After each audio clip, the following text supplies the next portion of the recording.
Assalamualaikum warahmatullahi wabarakatuh. Perkenalkan dengan saya Vita Fatmawati yang kali ini akan memandu jalannya pembelajaran Akidah Akhlak kelas 11. Saya selaku guru PPL pengganti Pak Damiri SPDI. Oke, enjoy this video. Semoga kita semua memperoleh rahmat dan mendapat pemahaman yang luas. Membaca basmalah, bismillahirrahmanirrahim. Lanjut ya. Next, setelah ini kita akan memulai dari pengertian. Nah, kita memulai dengan pengertian remaja. Remaja diambil dari kata bahasa Arab yaitu asyabab, yang artinya muda dan kuat, energik dan dinamis, baik dan kreatif, tumbuh dan berkembang. Nah, untuk rentang usia dari remaja ini 13 sampai 19 tahun. Nah, kita semua ini, kalian teman-teman semua sekarang ini berada di proses namanya remaja karena rentang usia kalian di antara 13 sampai 19 tahun seperti itu. Nah, next ke masa remaja. Masa remaja adalah di mana masa lanjutan daripada masa pubertas. Ini masa pubertas nih 9 sampai 12. Nah, lanjutannya adalah 13 sampai 19 adalah masa remaja. Nah, di situ remaja memiliki ciri-ciri yang menonjol gitu, seperti adanya gejolak dan ruang ketidakpastian dan ketidakjelasan atau disebut dengan PHP. Seperti itu. Nah, terus jadi remaja ini maksudnya adalah serba tanggung dia ini. Tanggung secara fisik, secara mental gitu, belum matang dalam berpikir dan terus-terusan penuh dengan masalah. Kalian merasa gak sih? Nah, kalian pernah gak sih ngerasa banyak banget masalah selama masih remaja ini? Jadi masalah yang terjadi pada remaja itu dari faktor internal dan eksternal. Internal itu dari dalam dirinya sendiri dan eksternal dari keadaan luar atau lingkungan. Nah, lanjut memasuki ciri-ciri remaja. Yang pertama itu remaja adalah sebagai periode yang penting. Nah, ini kita menentukan masa depan kita di masa remaja ini. Bagaimana kita menyikapi masa remaja kita sekarang? Apakah kita ingin sukses ke depannya atau kita mau jadi orang yang biasa-biasa aja? Nah, yang kedua ini terjadinya remaja itu sebagai periode perubahan. Di sini perubahannya itu ada emosi atau secara emosional gitu, lebih sensitif gitu, atau misalnya ada sesuatu itu lebih dipendam sendiri, itu beda-beda setiap remaja. Terus perubahan tubuh, terus perubahan minat, yang tadinya masih kecil minatnya ini, pas sudah besar minatnya yang lain gitu. Perubahan peran, terus perubahan fisik, dan terus ada juga perubahan nilai, yang tadinya tuh masih kecil tuh baik banget, pas sudah remaja malah sebaliknya, atau sebaliknya dari yang tadinya masih kecil tuh galak banget atau nakal gitu, pas sudah besarnya malah lebih baik gitu. Terus ada ambivalensi, di sini ada sikap yang mendua, maksudnya mau tapi enggak juga gitu. Jadi ada sifat labil juga di situ. Nah, lanjut yang ketiga adalah masa remaja sebagai mencari identitas. Di sini dia mencari identitas, ingin menjadi apa sekelak dia nanti setelah lulus gitu. Dengan menyeleksi figur-figur idola juga dia jadi menganggap siapapun idola yang mewakili impiannya itu akan diseleksi gitu menjadi figur idolanya dia. Dan yang keempat adalah masa remaja sebagai masa yang tidak realistis, melihat segala sesuatu sesuai yang diinginkan. Misalnya ekspektasinya tinggi, tapi ketika yang diinginkan itu tidak sesuai dengan kenyataan, maka remaja ini mudah kecewa, frustasi, dan bahkan bisa emosi. Seperti itu.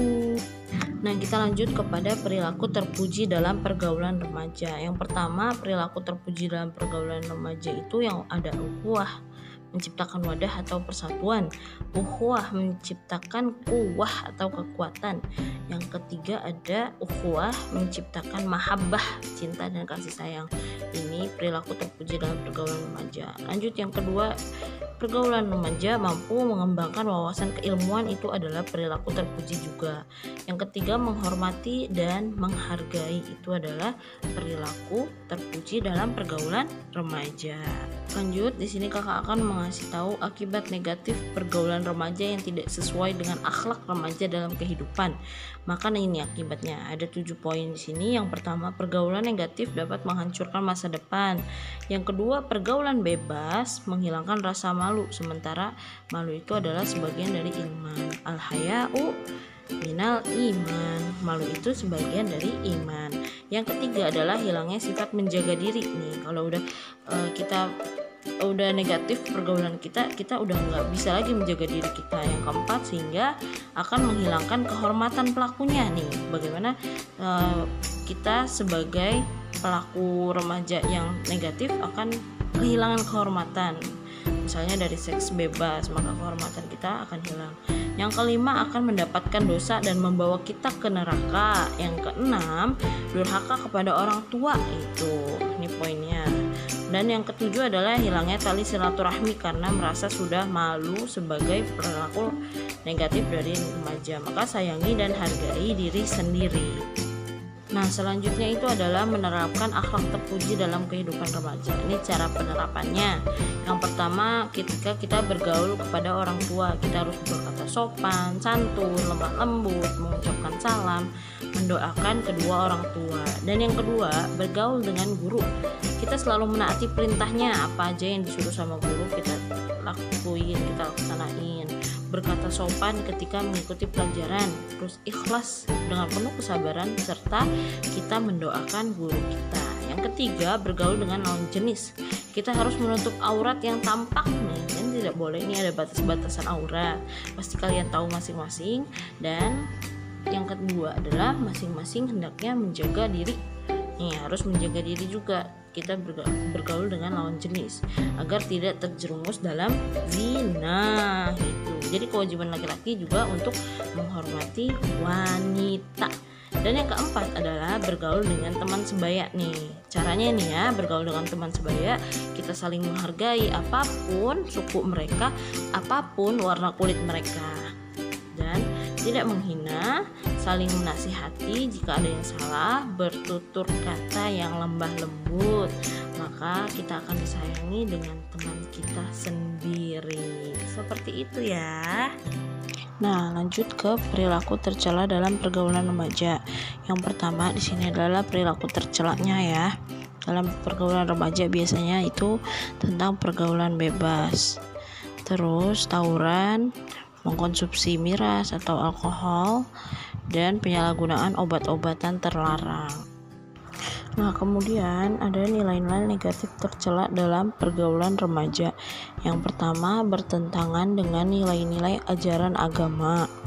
Yang kedua, hilangnya budaya malu. Dan yang ketiga, menimbulkan masalah kesehatan.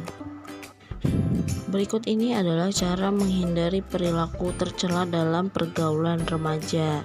Yang pertama adalah meningkatkan kadar iman dan amal soleh kita pribadi masing-masing. Dan yang kedua, meningkatkan kualitas akhlak dan etika ketika kita bergaul, baik sesama jenis maupun lain jenis, baik yang lebih muda maupun yang lebih tua. Dan yang ketiga adalah bagaimana caranya kita untuk mengatur waktu dengan baik. Jadi jangan terlalu banyak main dan belajar sangat seimbang. Jadi itulah yang akan membuat kita agar terhindar dari perilaku tercela pada remaja. Seperti itu ya. Thanks for watching. Semoga kita semua diberi pemahaman atas materi yang tadi. Mohon maaf jika ada kurang dan salahnya dalam berkata seperti ini. Semoga kita semua selalu dalam lindungan Allah. Allahu a'lam muwaffiq ila aqwamit thoriq. Assalamualaikum warahmatullahi wabarakatuh.